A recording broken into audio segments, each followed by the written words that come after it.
What's up, everybody? Welcome back. Hope everybody's having a great day or night whenever you're watching this. I want to talk about the Minnesota Timberwolves. They're the one seed in the West, and they're not getting a ton of credit for being the one seed. Like, you see a little bit of recognition, but I think this team has transformed itself from the past 2 years and what the identity is. And I want to talk about what the biggest differences are between this current Minnesota Timberwolves team and maybe the last year or two. Because the talent has always been there, but it's just been the situation. A lot of different issues, but they've kind of ironed those out. So before I get into it, if you're new to the channel, please subscribe. If you enjoy this kind of content, please like the video, but let's hop into it. I think the biggest change for this team is they have an identity. They know who they are. And I think that's a lot of credit to Chris Finch, the coach, because he's really put the players in situations to succeed. I think he's actually done a great job optimizing the roster. And I think in optimizing the roster, they realized, okay, what kind of team are we going to be? And if you watch my Orlando Magic video not too long ago, then you're going to get where I'm going with this. Defensively, that's their identity. That's where they're going to be locking down every night. That's where they're going to hang their hat. That's what they're going to do. They're going to try and play the best defense that they can, and they're going to live with the results of having the star power that they have on offense to carry them on that end. But defensively is where it's at. And particularly, it's the second half defense. So, you kind of play your opponent a little bit, figure them out in that first half, see what they're doing, what they're good at, what they really excel at, what shots are falling for them that night. And the second half, making those adjustments, which credit to Chris Finch and the players, of course, because they have to go out there and execute. But they're the number one third quarter defense in the entire NBA. So basically, coming out of the half, they lock down, they play their best defense. And then in the fourth quarter, they're number 5. So you essentially have a top 5 or better defense for the entirety of second halves of games. And I think that's allowing you guys, if you're maybe losing, to catch up or to pull away, because they do have a pretty good point margin, winning by an average of like 7 points a game. But it starts defensively for them. And I think Chris Finch looked at the roster and was like, okay, how do I optimize this? How do I make this the best defense, the best team that I can? And he said, well, okay, he's really good on defense. He's really good on defense. He's really good on defense. I got a lot of dogs on that end of the court. Maybe if I can get him to buy into that, we can really optimize our roster. And look at the players that they have on defense. Jaden McDaniels is, granted, he's been out the last week or two, but he's a defensive player of the year candidate. He was awesome last year. He might be the best 3-and-D defender in the entire NBA, and that's saying a lot.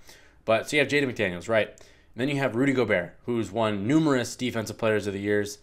Awesome rim protector, rebounds the ball a lot. You have those two main cogs on your defense, right? You have an awesome perimeter guy and you have an awesome interior guy.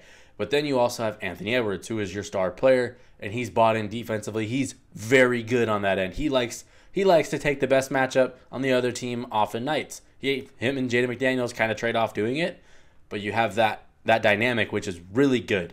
Then you have guys like Mike Conley, who are just veterans, right? He's savvy. He's a veteran. He knows where to be and when to be there. And it's not so much like him gambling or anything like that. He's smart. Kyle Anderson, very similar story. They know where to be and when to be there so that, your defense is on a string. Naz Reid has stepped up on the defensive end of the court, and he's looking like a possible most improved player or sixth-man candidate. There's a lot of things you could look at with Naz. Troy Brown, he defends. Nickeil Alexander-Walker, he defends. Even Cat, granted he's kind of out of position defending a little bit, given how big he is, he's bought into it. So you have top down, everybody knows we can lock down every single night. So defensively, they've just figured it out. That has been the biggest difference in my opinion. Let me know in the comments if you agree or disagree. Second biggest difference for me simply been, and this is another credit to the coach Chris Finch, their roles are defined. The chain of command is defined. It's no more 1A, 1B between Cat and Anthony Edwards. It's Anthony Edwards, you're our star. You're getting the bulk of the shots. You're leading the show offensively. And we figured out after that. Cat, you're the number 2. This is, if you're hot, sure, you can be the number 1 that night, but you're our number 2. Be ready to space the floor, get buckets like you've done basically your entire career. Rudy Gobert, set screens, play great defense, rebound the ball, and rim run. Catch an oop every once in a while. Defined. Mike Conley, be out there, just set the table. Make it nice and easy for Ant a little bit. Take some pressure off him. Be ready to shoot. You got to be over 40% from 3, which he is. Take the shot when it gets to you.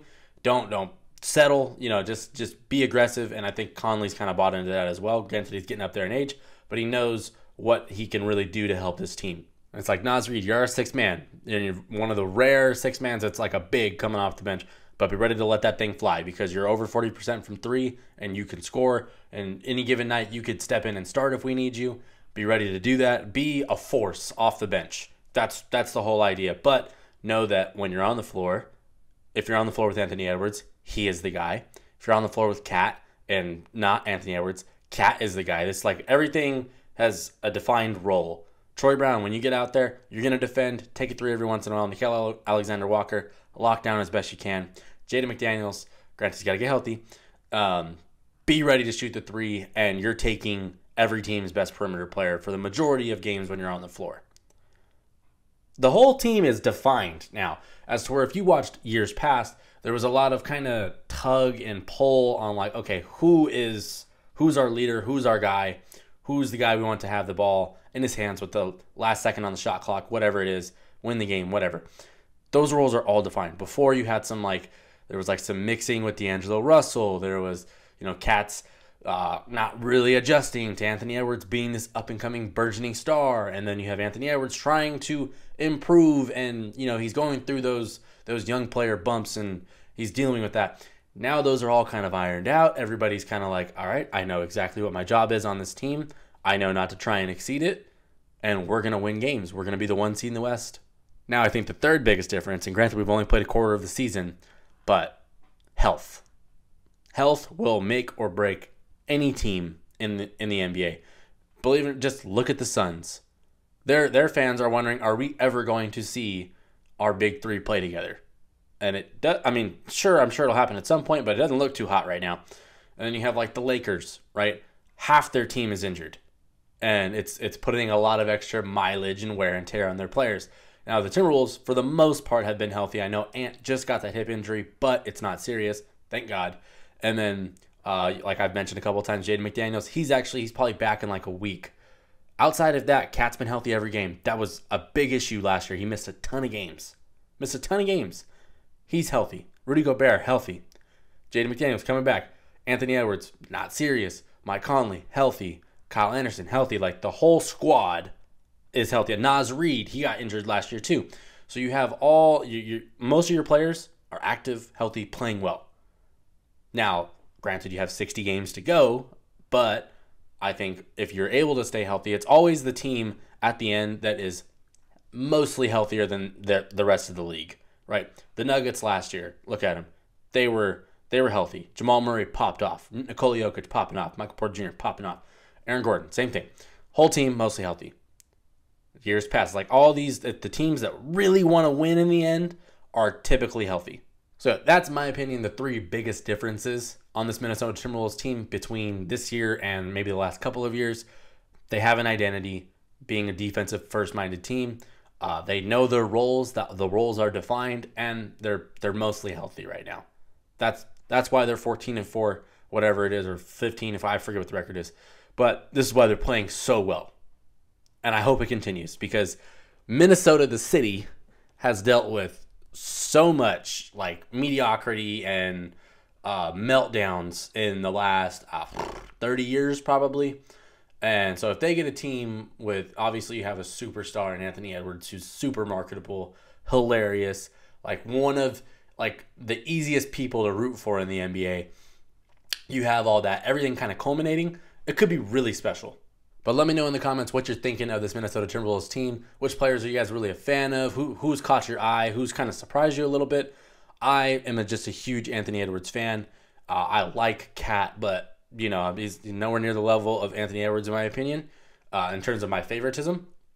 So there's a lot of fun things going on. But Timberwolves fans have kind of earned it after what they've dealt with since Kevin Garnett left.